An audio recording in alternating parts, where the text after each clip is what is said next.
¿Qué tal la música? Bienvenidos a este su programa Quiero Vivir. Yo soy el doctor Gilberto Priego y hoy, como todos los días, primero dándole gracias a Dios nuestro Señor de haber despertado y haber despertado con bien. Te doy a ti la más grata y cordial bienvenida a este tu cachito de medicina, tu segmento en donde lo único que queremos es que aprendas medicina por el simple hecho de aprender, punto y se acabó. Hoy tenemos muchas cosas para todos ustedes. Pero como platillo principal tenemos a mi buen amigo el doctor Francisco Alexander. Él es oncólogo médico, de lo mejor que tenemos aquí en la ciudad. Conoce muy bien a mi hermano allá, de hecho se parecen físicamente mucho, ¿te acuerdas? Bienvenido, gracias por estar aquí. Muchas Muy gracias, buen Francisco. Con mucho gusto, muchas gracias, Gilberto. ¿Te acuerdas cuando te dije, ándale, dame chance de que mi mamá te vea así con lentes y a medias tinieblas? Sí, yo pensaba que era un poco así como choteo, pero cuando ya vi la cara que puse y el abrazo que me dio, realmente creí que sí me parecía a él. Mi mamá, en paz descanse. Se parece tanto el doctor Alexander a mi hermano que le puse lentes, luego el pelo se lo puso un poquito así más apretadito, así para atrás. Y mi mamá en la penumbra, Víctor, ¿a qué horas llegaste? Pues hoy estamos platicando acerca de una de las patologías que más vidas cobra y que es muy frecuente, que es el cáncer del colon, del cual tú eres un experto. Y yo quisiera como primera instancia que me dijeras en tu experiencia, en tu perspectiva, ¿cuál es la visión que tienes de este cáncer? Fíjate, Gilberto, que lo que hemos estado viendo es que lo vemos ya medio tarde, lo estamos viendo ya cuando ya se ha avanzado porque tenemos esa falta de cultura de la prevención y más que de la prevención es del diagnóstico temprano. Realmente estamos viendo con el doctor ya después de que los síntomas se han vuelto más graves, más repetitivos. Nos vemos pacientes que tienen 5, 6 o 7 recetas de prácticamente lo mismo. Y esos mismos pacientes, sé que muchos doctores les han propuesto hacerse estudios como colonoscopía y el paciente le tiene miedo a hacerse la colonoscopía. De tal forma que eso se traduce en que estamos viendo pacientes con etapas clínicas más avanzadas, que no por ello no significa que se puedan curar, pero cuesta más trabajo.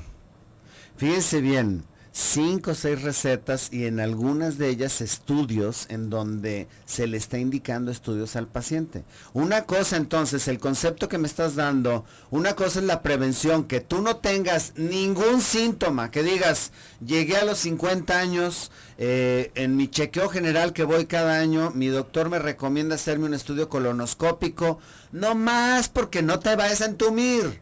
Y dices, antes de que yo sienta algo y descubrir muy pequeña una lesión, comparado con aquel paciente que ya tiene síntomas, que ha perdido peso, que está arrojando sangre, que va con un doctor, le dice el doctor, bueno, tómate para las amibas, no respondes, oye, no me gusta, hazte el estudio colonoscópico, cambio de médico, porque ese ya no me gustó lo que me dijo, y así, y dejan pasar 6 meses, 7 meses. Más o menos así pasa, Gilberto. Y lo que pasa es que la gente dice, bueno, es que no siento nada. ¿Para qué me hago un estudio así como ese? Pues que suena difícil porque es meterte una lámpara por vía rectal y la gente pues no le late, siendo que en realidad no es tan complicado. Sí es honoroso, un poco honoroso, pero no es tan complicado porque te sedan. Yo creo que es muy importante que la gente sepa que existen pólipos, que son cosas como vellosidades, como carnosidades que están en el colon, que es muy frecuente que los tengamos, que no todos son malos, pero lo que sí es muy importante es que sepan o que sepamos que todos los cánceres de colon nacen de un pólipo. Entonces, entre más temprano lo veas y lo extirpes por vía colonoscopía, pues ahí sí estás realmente preveniendo un cáncer. Porque si le estamos apostando a que una buena nutrición, una buena alimentación nos va a proteger de un cáncer de colon, le podemos perder. Y el ejemplo es el de los africanos y los negros en África y el negro en Estados Unidos. A ver, ¿qué pasó ahí? Pues el negro africano, hay menos incidencia de cáncer de colon en África, porque se supone que comen más hierbas, comen mucho más fibra. Pero sin embargo, ese mismo africano, o el hijo de ese africano que va a dar a Estados Unidos, tiene 10 veces más la incidencia de cáncer de colon. Desde el punto de vista genético hay algo ahí. Y también en la alimentación y el medio ambiente. Fíjense qué tan interesante, o sea, si tú lo mueves a esa persona, le mueves la alimentación, aún habiéndola movido, tú de todos modos tienes ese riesgo. Sigues en el riesgo, así es. Fíjense qué tal. A ver, y ahora, ¿cuál es tu experiencia, no tu experiencia, cuál es tu estadística personal, por así decirlo, entre los estadios de poquito avanzado o enfermedad local y ya muy avanzado, como lesiones en el hígado o en los pulmones, en donde, híjole, dices, ¿qué voy a hacer? Pues fíjate, Gilberto, tú te recordarás, trabajé mucho tiempo en el Hospital General y ahí la mayor parte de los pacientes eran etapas clínicas avanzadas, 3 y 4, es decir, ya tenía ganglios positivos, y 4 es cuando ya el tumor ya se había salido, y uno que otro eran tumores pequeños que se habían agarrado a tiempo. Ahora, pues en mi población de pacientes es diferente, y aún así te puedo decir que un 10% por lo menos son etapas clínicas avanzadas, es decir, que el tumor ya se fue a hígado, o ya o se fue a los pulmones. Un porcentaje alto, a lo mejor entre el 50 y 60% están en etapas clínicas iniciales, es decir, que el tumor apenas está invadiendo la musculatura del colon, o tiene agarrado un ganglio, muy poquitos ganglios. Entonces el pronóstico de esta gente pues, es buena. Hay muchas gentes en medicina privada que no requieren tratamiento adyuvante, o sea, no requieren de quimioterapia preventiva. Se agarró tan a tiempo su tumor que realmente no lo requieren. Y esto va, pero están en base a la relación de la invasión, pero tú mismo me estás diciendo, la capita, si rebasó la muscular, oye, son capitas de 1 milímetro, o sea, muy, muy delgaditas. Sí, la raya en que te vaya muy bien es pequeña. De tal forma que sí es importante que... Primero el tamizaje es importante, o sea, hacer estudios en ausencia de síntomas, es decir, cuando el paciente no tiene ninguna sintomatología para encontrar el tumor, pues muy temprano. Porque la prevención, Gilberto, pues tú sabes, realmente no existe. Lo que le podemos apostar en medicina es al diagnóstico temprano. ¿Qué les parece? Interesantísimo. Pero tenemos que irnos a un bisturizazo en nuestros teléfonos 31 22 11 90 36 47 18 83. Austin, Texas, te quiero escuchar allá donde dejé un pedazo de mi corazón. 512 215 4909. Vámonos al bisturizazo. Regresamos.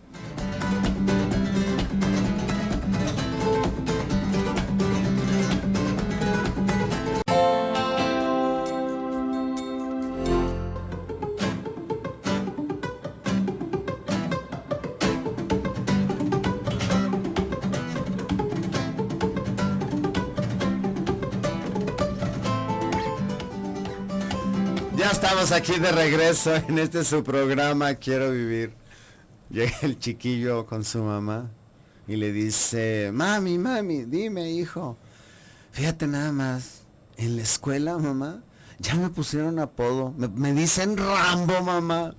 Ay, no, hijo, no, yo creo que eso raya como en bullying. Yo mañana mismo, momento, no te metas, que es mi lucha.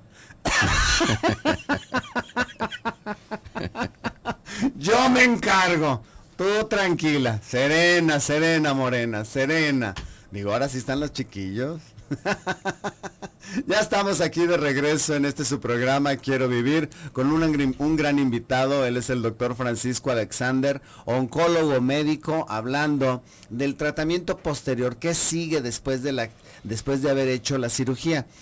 A ver, platícame si estoy en lo correcto o en lo incorrecto. ¿Hay tendencias o hay pacientes que tú puedes evaluar, dar quimioterapia, radioterapia antes y luego operar? ¿O todos los pacientes forzosamente tienen que ser operados y luego después quimio y radioterapia de acuerdo a los estándares de protocolo de manejo? Hay que distinguir muy bien lo que es el cáncer de colon y lo que es el cáncer de recto. El cáncer de colon es quirúrgico de entrada, excepto que tenga una etapa clínica 4, es decir, que ya le encuentres enfermedad fuera del colon, en el hígado, pulmón, etc. Los tumores de recto, en cambio, son tumores que solamente en etapas muy, muy tempranas deben operarse primero. Todas las demás tienes que darles tratamiento con quimio y radio antes. Esto de recto, darle quimioterapia antes de la cirugía, es primero, con suerte puedas preservar el ano. y al paciente evitarle que esté con una bolsa de colostomía el resto de sus días, ¿no? Y lo segundo es que logras un mejor control local, porque recto, recuérdate Gilberto, pues tú sabes mucho de esto, está en una zona estrecha que es pélvica y tiene un crecimiento hacia afuera. Entonces tiene más posibilidades de recaer en ese sitio. Y las recaídas de cáncer de recto, pues son graves, son serias, son incapacitantes, dolorosas, muy difícil se puede rescatar al paciente. Entonces, volviendo a tu pregunta en cáncer de colon, el tratamiento es quirúrgico y dependiendo qué encontremos, va a recibir tratamiento con quimioterapia adyuvante que se llama o preventiva. Y en cáncer de recto, casi siempre, por la etapa clínica que encontramos los tumores, empiezas con quimio y radio, 6 semanas, te esperas 4 semanas y luego ya viene la cirugía. Finalmente, la combinación de tratamientos es lo que te da más oportunidad de darle garantía de sobrevida al paciente. Digo, sin garantía, ¿no? Porque en medicina no hay garantías, ¿no? No, pero entre más elementos utilicemos vas aumentando el porcentaje de pacientes curados. Cuando tú estás pensando en este tipo de lesiones y mencionabas los ganglios y esa pequeña barrera, si rebasa esa barrera, ¿es lo que consideran tú que la enfermedad ya es sistémica? O sea, que es probable que tenga células malignas circulando en la sangre, esperando como lobo, acechando a ver en qué momento vuelve a brincar la liebre. Sí, fíjate que una vez le escuché a un amigo, el doctor Camacho, Salvador Camacho, él decía que los ganglios son como huellas en la arena. Es decir, las células tumorales en los ganglios son como huellas en la arena, es decir, no son filtros, sino sabemos que por ahí pasaron las células. Entonces tienes muchas chances de que el tumor haya pasado por ahí y haya células tumorales en otros lugares. Fíjate qué pensamiento, ¿no? Sí, sí es cierto. O sea, finalmente el ver estos ganglios positivos que el patólogo, que primero tienes que tener un buen patólogo para que verdaderamente le esculque los ganglios, ¿no? Muy, muy importante, porque yo conozco cirujanos que sé que operan muy bien y termino encontrando reportes de solamente 3 o 4 ganglios. Y eso, Gilberto, pues aunque estén negativos, le tienes que dar tratamiento al paciente porque la cirugía mínima es con 12. Entonces tú no sabes si los otros 8 o no los quitó el cirujano o no sabemos si son positivos o negativos. Entonces fíjate, es un factor como para que le des tratamiento a un paciente. En cambio, es un paciente que tiene una buena disección ganglionar, 15 ganglios, 17 ganglios y todos negativos, sabes que es realmente una etapa clínica más temprana y que le va a ir muy bien y que seguramente no va a requerir tratamiento. Ahora, ¿las quimioterapias cómo son? ¿Cómo son, Francis? Porque todo el mundo le tenemos miedo y que se te va a caer el pelo y que te vas a vomitar y te va a ir de la cachetada y agárrate. Casi quedas como recluido mientras estás con la quimioterapia. La quimio es un tratamiento duro, es un tratamiento difícil. Ha mejorado, hay medicamentos nuevos, es como los coches, hay nuevas generaciones de coches, hay nuevas generaciones de medicamentos, pero lo que más ha mejorado es el tratamiento de soporte. Eso incluye los antieméticos. Yo creo que tú y yo podemos decir que nos ha tocado una revolución en los antieméticos, porque hace 15 años, 20 años. Antieméticos para el vómito. Para el vómito. Era realmente nada. Todos los pacientes se volteaban como calcetín. Y era la causa más importante de que el paciente abandonara el tratamiento. O que no le podías dar el tratamiento completo o de complicaciones. Entonces se traducía en menor porcentaje de curación. Ahora con los antieméticos, los antivómitos nuevos, logras un 100% de respuesta, es decir, que no haya vómito en las primeras 24 48 horas.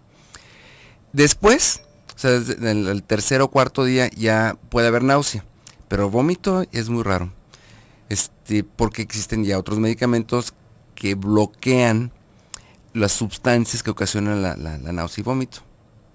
Fíjense qué importante es tener todos los elementos para, yo sé que voy a recibir medicamentos que me van a afectar, pero desde antes yo ya me estoy previniendo cómo le puedo hacer más llevadera esta medicina a mi paciente. Ahora, cuando tú decides que no nada más, o cuáles son los factores que te determinan que no nada más requiere quimioterapia el paciente, sino, híjoles, yo creo que también vale la pena radiar, porque la radiación pues es como muy localizada comparada con la quimioterapia, que es general, o sea, es a cada una de las células del cuerpo. En colon, por ejemplo, Gilberto, una etapa clínica temprana, todos los cánceres en general son del 1 al 4. Entonces, por ejemplo, en cáncer de colon, una etapa clínica 1 no le damos tratamiento, no lo requiere. El 90% de los pacientes van a estar curados con la pura cirugía. Etapa clínica 2, que es cuando no hay ganglios, pero el tumor agarró toda la pared, las chances de curarse van del 70% más o menos. Y luego ya hay ciertas características que te hacen pensar que a este paciente le puede ir mal. Por ejemplo, hablar de características en los tumores es como hablar de las características de una persona. Puede haber una persona que mida 2 metros, es fuerte, atlético, es negro, tiene 18 años, pues es alguien que va a ser un atleta. Todos lo metes a atletismo. Igual en los tumores, tienes un tumor mal diferenciado, o sea, feo, que tuvo una cosa que se llama permeación linfática, o sea, algunas características que el patólogo te describe y sabes que ese paciente probablemente le puede ir mal. O el paciente que debutó con una obstrucción, o que debutó con una perforación, o que el paciente ha tenido muchos síntomas, o que ha bajado de peso. Y aunque tenga pocos ganglios o un ganglio, o ninguno, es un paciente que seguramente va a tener problemas posteriormente y le das tratamiento con quimio. Ya las etapas clínicas 3, ya que tiene los ganglios claros, ese es un paciente que debe recibir tratamiento adyuvante, se debe recibir tratamiento preventivo. Y ese tratamiento dura aproximadamente 6 meses. Hay diversos tipos de quimios. Y cómo escogemos uno u otro depende un poco del estado físico del paciente. No es lo mismo alguien de 80 años que alguien de un jovenzuelo, un polluelo de 55. Claro. Entonces, dependiendo de la edad también es el tipo de tratamiento que podemos aplicar. Ya casi a todo el mundo le aplicamos muy similar. O sea, el paciente viejo lo tratamos por su estado físico, no tanto por la edad, porque la edad finalmente es un número. Y ahora con el advenimiento pues de los tratamientos de soporte, realmente los pacientes jóvenes y los pacientes más grandes, de la tercera edad, reciben tratamientos muy similares. Y siento yo que conforme vas avanzando en tu edad, más posibilidades tienes de sacarte el tigre de la feria, es decir, tener un cáncer. Entre más viejos, con el tiempo estamos expuestos a más carcinógenos, o sea, sustancias que ocasionan cáncer. Nuestros tejidos van envejeciendo, entonces es probable que haya una alteración genética que se dispare y hace que nos crezca un tumor. O sea, los cánceres, por ejemplo, aunque sea en niños, son mucho más frecuentes que en el paciente ya grande, de a partir de los 40, 50, 60 años. Tenemos que irnos al bistorizazo. Vayámonos con esta frase que dijo el doctor Francisco Alexander. No hay viejos, la edad es numérica, es el estado físico lo que determina el tratamiento a seguir. Vámonos al bistorizazo. Austin, Texas, te quiero escuchar. Nuestro chat está abierto, www.radiomujer.com.mx. Vámonos.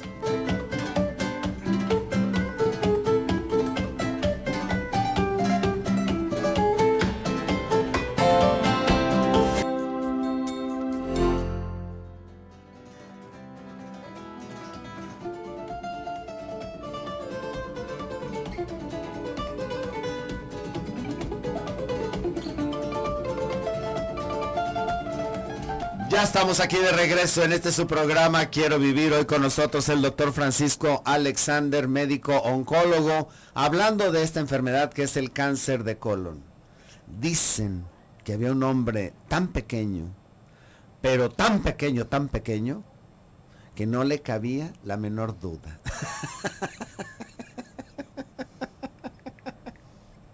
Ya estamos aquí. Bueno, Alejandra Sánchez, entonces, ¿los cáncer de intestino pueden ser hereditarios? ¿Hay factores genéticos que te pueden dar una predisposición? Sí, de hecho el 10%, probablemente el 10% tengan una base hereditaria importante. Y aquí hay que saberla reconocer, Gilberto, creo que es un buen punto ese. Hay unas cosas que se llaman criterios de Ámsterdam, que yo realmente no les había dado mucha importancia, excepto ahora que estoy viendo más pacientes, y consisten en que si tienes algún familiar directo, padre, hijo, etcétera, hermano, que lo tengan. Otro es que haya habido en la familia alguien más. Y el otro criterio es que haya habido 2 o más personas. O sea, como que se ve claramente que existe una carga genética. Ese le llaman síndrome de Lynch, que es fue descrito hace como 30 o 40 años, pero se había encontrado 100 años atrás, ¿no? Sí existe pues esa carga genética. Y lo importante de esto es que ese grupo de pacientes o esa familia tiene que empezar a hacerse los estudios de colonoscopia antes. Y muchos de ellos en algunos tipos algunos estudios de algunos tipos de enfermedades hereditarias incluso tienen que terminar en colectomías, o sea, quitarles el colon en forma preventiva. O profiláctica.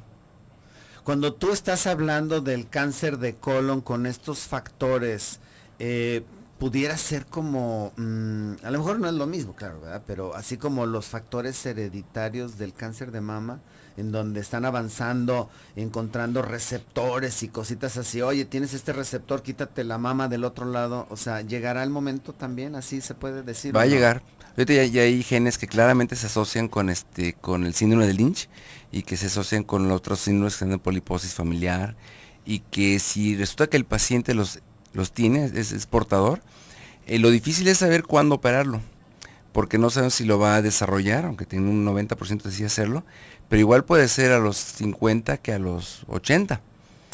La tendencia es que lo desarrolle temprano.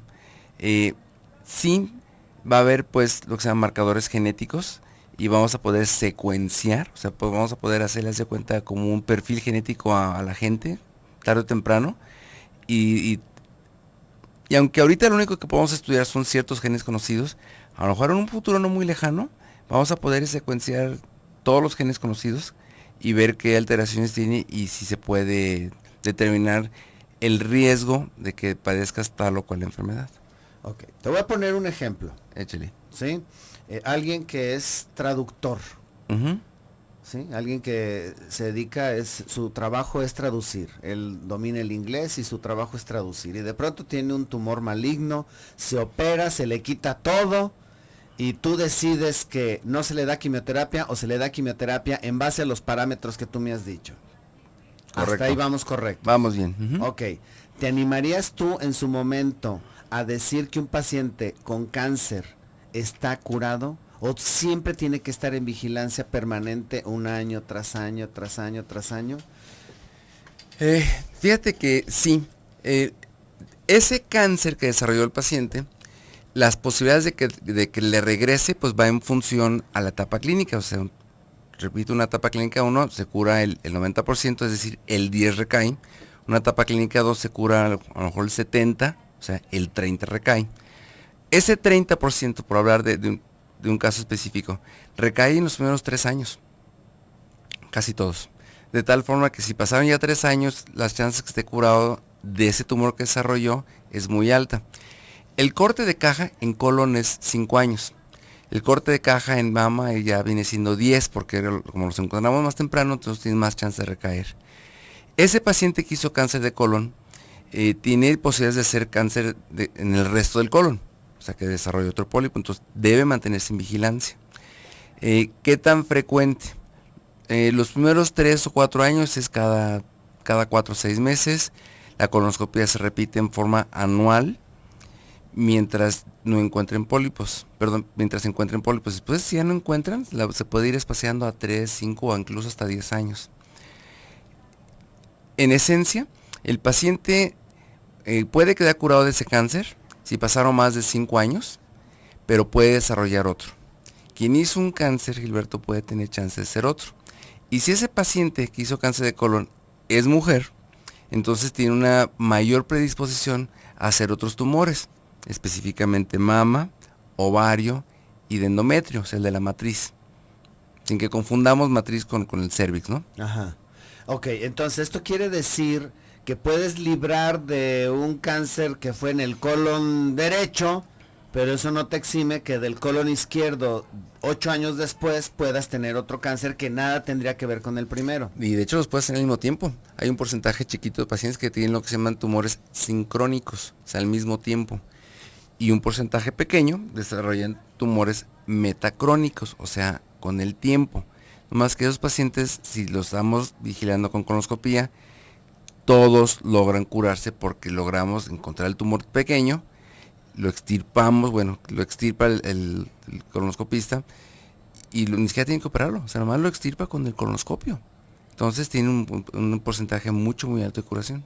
Qué bárbaro, qué increíble, ¿no? Finalmente, el hecho de tener la posibilidad de estar previniendo después de haberte hecho un diagnóstico tan tremendo como esto es increíble. Ahora bien, un paciente que ya se supone que estaba no dado de alta, porque ya nos estás explicando los tiempos de vigilancia, pero que dices, no, lo más seguro es que ya no tiene cáncer y de pronto reaparece el cáncer. ¿Cómo aparece? ¿Cómo hace su debut un tumor que está regresando?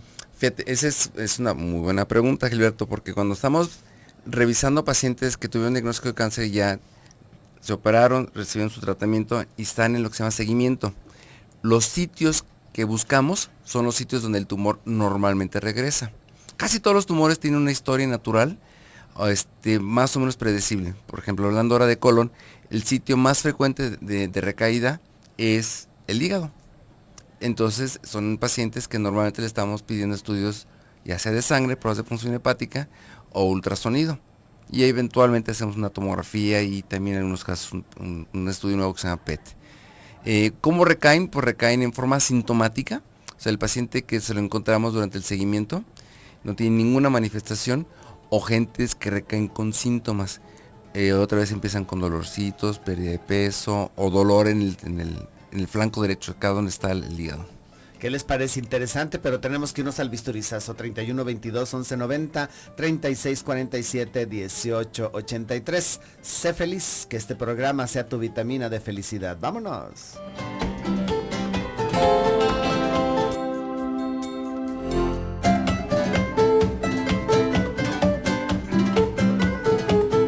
Ya estamos aquí de regreso en este su programa Quiero Vivir. Ahora bien, cuando nosotros estamos hablando de estas recaídas, de estas recidivas de tumor, yo he oído que precisamente en el hígado incluso ya hay indicaciones como para hacer trasplantes. ¿Es cierto? Ese es no, realmente no. Necesitaría ser, por ejemplo, lo que pasa es que si tienes mucha actividad tumoral en el hígado como para que requieras un hígado nuevo, seguramente vas a tener actividad fuera del hígado, o sea, en los ganglios, o en lo que es el abdomen en sí, a veces en pulmón. Sí se podría hacer el trasplante, porque técnicamente lo puedes hacer, pero que pudiera el paciente lograr la curación yo lo veo muy difícil. Hay un poquito de reticencia sobre los hígados porque pues tenemos una gran deficiencia de hígados y se deben trasplantar en gente que tiene claramente una chance de curación, que serían los pacientes con una cirrosis. Poner ese mismo hígado en alguien con un tumor avanzado suena difícil, Gilberto, porque lo podrías ver como un mal empleo de los recursos. Cuando tú estás hablando entonces de una recaída, volvemos los mismos principios, lo que decía Salvador Camacho. O sea, estas no es que sea el relevo, son las huellas de que por aquí pasó. Exacto. Ahora, hay tumores, por ejemplo, cuando recae un paciente, vamos a poner que el mismo escenario, operado, tratado y con el tiempo, 5 años después o 4, en los estudios de seguimiento le encuentras una lesión en el hígado. No es lo mismo tener una sola lesión que tener 20. No es lo mismo tener nada más en el hígado que tener en el hígado y en otro sitio. Cuando tienes nada más en el hígado, tienes la mitad, como un 40% de chance de que el paciente se pueda curar. ¿Cómo? Operándolo y volviéndole a dar quimioterapia. O sea, como si fuera el principio cuando lo tienen en el colon, que la cirugía es básica para retirar el tumor primario. Ahorita esta metástasis se va a tomar como si fuera primaria, se retira y empieza su tratamiento quimioterapéutico. Volver a empezar, exactamente. Wow, y se puede curar pues un 40%, que es bastante bueno, bastante decente. Cosa que no sucede con otros tipos de tumores, por ejemplo. Que, por ejemplo, un cáncer de mama, Son muy contados los que recaen únicamente en hígado y que con la cirugía los podamos ayudar. O sea, recaen en hueso, Recaen en muchos sitios. pulmón, otros lugares. Ok, ahora, cuando tú tienes un paciente que ya pasó 10, 12 años, 15 años, ¿se puede considerar que entra como a la tabla general de los pacientes que no tienen riesgo para ese tumor por el cual fue operado, quimioterapia, radioterapia, qué sé yo? Después de 5 años, ese paciente ya quedó curado. Entonces su posibilidad de morir de otra enfermedad es como cualquier hijo de vecino. Solo que él tiene un poco más chance de tener un segundo primario. Es un poquito como el gordito. O sea, una paciente alguien con sobrepeso, sedentario, con tabaquismo, pues tiene más riesgo de infarto que alguien como tú que hace ejercicio, tiene el peso ideal, ¿no? Pero entonces igual acá, los pacientes que ya se curaron de ese cáncer tienen riesgo de ser otro tipo de tumores. Ok, nos explicabas que no hay nada que prevenga realmente el cáncer de colon y recto, pero si tú les quisieras decir a los demás, hey, esto no está demostrado, pero a lo mejor te puede ayudar a un buen funcionamiento y a disminuir factores de riesgo en cuanto a la aparición de cáncer de colon y recto, ¿qué les dirías? Yo creo que el mensaje sería el no sobrepeso. Esa es una. Dos, a lo mejor el consumo de carnes, mantenerlo a lo que debe ser, es decir, no excesivo. ¿Carnes de cualquiera? Carnes rojas. Hay una relación entre la cocción, una sustancia de la cocción y el índice de tumores de colon, sin que eso sea un factor importante, o sea, un factor determinante. Otra cosa que les podría decir es que la prevención primaria, es decir, háganse sus exámenes. hay que hacer la prevención secundaria, háganse sus exámenes, es mucho más fácil y se traduce en mayor curaciones. Y sobre todo lo que decías, ¿no? Si tienes síntomas, no le tengas miedo a los estudios. Y no se vale decir, bueno, no tengo dinero, porque es un estudio finalmente que cuesta un poquito, porque hay instituciones donde te lo pueden hacer. Lo pueden hacer y además se puede hacer un estudio más barato, que es la sangre ocultanesis, que es un buen estudio, nomás que bueno, hay la pena de llevar popó durante 5 días consecutivos a un laboratorio, haber hecho una dieta especial, y ahí bueno, se contamina un poquito, porque si sale positivo, pues igual es un hemorroide. Pero ahí te ganaste la colonoscopia de todas maneras. O sea, la ventaja pues de la colonoscopia un poquito es que puedes matar a los pájaros de una pedrada. Una es hacer diagnóstica, dos, si hay un pólipo, quitarlo, y muy seguramente estás previniendo un problema futuro que sea un tumor de colon. Fíjense qué interesante.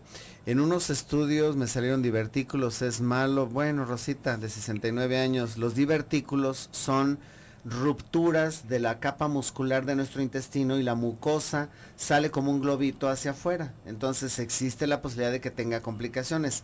Prácticamente todos después de los 55-60 años tenemos divertículos. ¿Por qué? Porque se debilita la pared muscular. Aquí lo importante es checar que no haya complicaciones. Y hay indicaciones de cuándo operar y cuándo no operar. Rafael Flores, ¿cómo prevenir el cáncer de colon? Ya nos lo comentaron. Justina de Monterrey, de 43 años, me diagnosticaron colapsado y me recetaron colibrin y omeprazol, Libertrim será, y omeprazol, está bien, me arde la lengua y el paladar, ¿qué es bueno para el reflujo? No sé qué es colapsado, Justina, si quieres aclarármelo un poquito. Y para el reflujo, bueno, pues es llevar una dieta, y el omeprazol que te están recetando, ese es bueno. Tuve dermatofibrocoma y me operaron hace 6 años, ¿qué riesgos corro? Isaura, de 58 años. Dermatofibrosis. Es un dermatofibrosarcoma. Este es un tumor de partes blandas, es un tumor grande, y que, bueno, ahí lo más importante es la cirugía. El dermatofibrosarcoma se le están encontrando algunas alteraciones genéticas que las podemos manipular. Bueno, manipular es darle un tratamiento específico, ¿no? Pero aquí si la operaron y le dieron un buen margen, es decir, quitaron mucho tejido sano alrededor, las chances de curación son muy altas. Recuerdo una paciente que tuve con un fibrosarcoma, pero retroperitoneal, que pesó como 18 kilos, una cosa así. Y le fue muy bien 10 años, o sea, aguantó 10 años la persona, muy buen tiempo. ¿qué es las señales que le darías a las personas para que vayan y se hagan un examen pensando en cáncer de colon? ¿De qué se quejarían? De cambios, o sea, el paciente con colitis, por ejemplo, cambios en el patrón de dolor o el patrón de distensión. Por ejemplo, alguien que se distiende después de comer, ahora que se distiende un poco más, que antes mejoraba con a lo mejor 2, 3 días o un solo día de tratamiento, y que hay algún cambio en el patrón del dolor. Esa es una señal de alerta importante para los pacientes. Otra es, híjole, si ven sangre en la popó, pues eso está claro que hay algo mal. Igual es un hemorroide, pero no, hay que verla. Sí, estar seguros de que no. Porque un buen porcentaje de los pacientes tienen historias de que tenía sangrado y pensábamos que era la hemorroide, y la verdad es que la hemorroide nunca le sangró. O le sangró a lo mejor una vez más, le creció el tumor, pero como tenía una hemorroide, entonces tenía una falsa sensación de seguridad. O tenía pues a qué echar la culpa del sangrado, ¿no? Entonces el cambio en dolor, la distensión abdominal, lo que la gente dice de una mala digestión, y la popó, la sangre en heces. Creo que son los señales más importantes. Pues el tiempo se nos fue encima. Quisiera que nos dieras tus teléfonos, Francisco Alexander, oncólogo médico, de lo mejor que tenemos aquí en la ciudad. Con mucho gusto, Gilberto. Es el 3122-1167 y 3122-8255. Pues muchísimas gracias, amigo. Pues muchísimos de nada. Con mucho gusto, encantado. El tiempo se nos fue rapidísimo, no me queda más que decir gracias. Ahí estuvo el buen Toño en los controles, Brendita en el teléfono, César en cámaras, la Escultural Grecia en la producción y un servidor Gilberto aquí en la conducción. Recuerda, si tu médico te prohíbe el café o el chile, no le hagas tanto caso, que no hay evidencia científica de que haga daño, pero si tu médico no cree en Dios, te pregunto, ¿qué estás haciendo ahí? Cambia de médico. Yo soy Gilberto Priego. Nos escuchamos el día de mañana. Seguimos con el seguimiento integral de pacientes y familiares con cáncer de colon y la psicología. ¿Qué pasa cuando te dicen un diagnóstico de este tipo? Quédate con Mónica Ramírez. Que Dios te bendiga.